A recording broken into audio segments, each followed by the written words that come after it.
Chapter 7. At church on Sunday, Chet went out of his way to say hi to the guys. They seemed relieved that he wasn't mad anymore. And the truth was, he really wasn't, now that he understood how it was with pranks. And now that he had a genius plan for getting them back. "Come swimming with us today," Sid called as he helped his mother into their buggy. "We'll be there right after lunch." "Sure," Chet called back. "I'll meet you." Uncle Jerry patted him on the back. "That's the way, kiddo," he said. "There's no room in a small town for grudges." Chet was dying to tell Uncle Jerry about his idea, but Chet kept his mouth shut, worried that his uncle might tell someone and spoil the plan.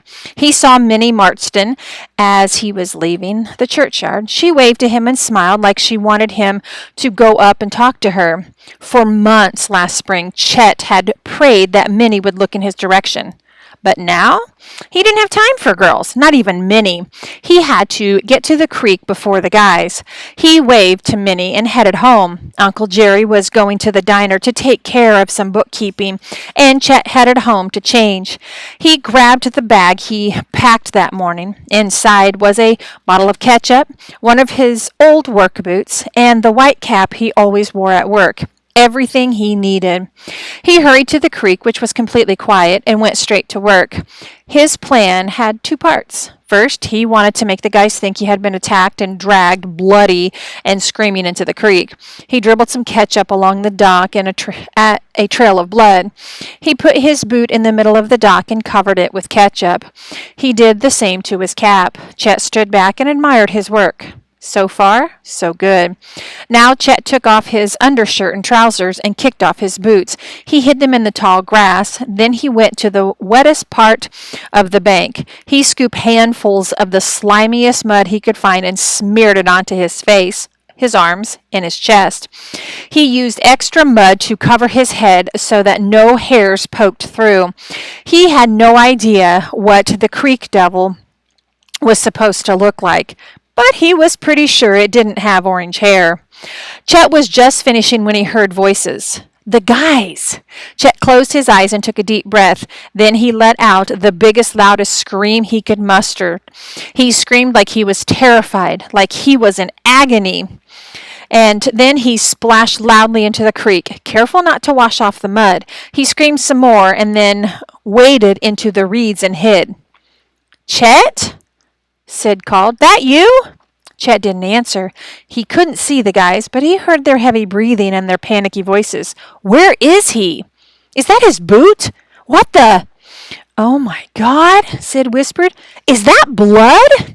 Chet held his breath. Would they really fall for it? Could this actually work?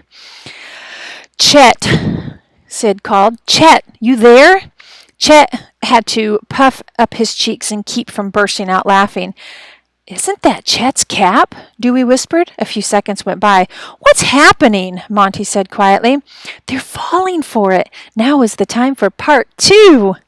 Chet gave a low hiss, remembering what Mr. Colton had said about the sound that the creek devil made before an attack. "What the heck was that?" Dewey said, his voice shaking. "Quiet," Sid said. "Should we go get someone?" Dewey said.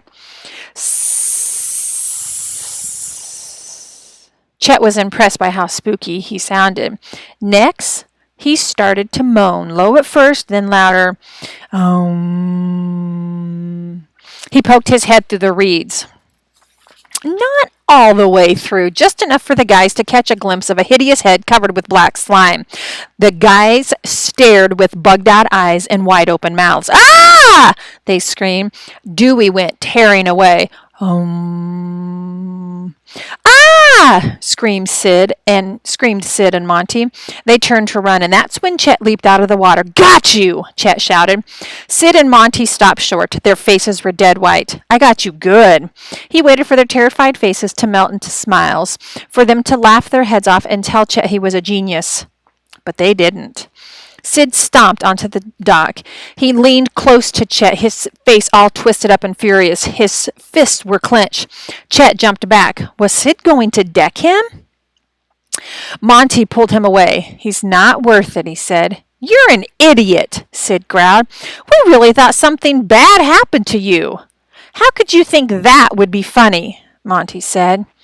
The words came at him hard and cold. Sid glared at him a few more seconds, and then they turned and walked away. Chet stood there in shock. His prank had worked better than he could have imagined. But it was all wrong. And here he was, covered with stinking mud, all alone.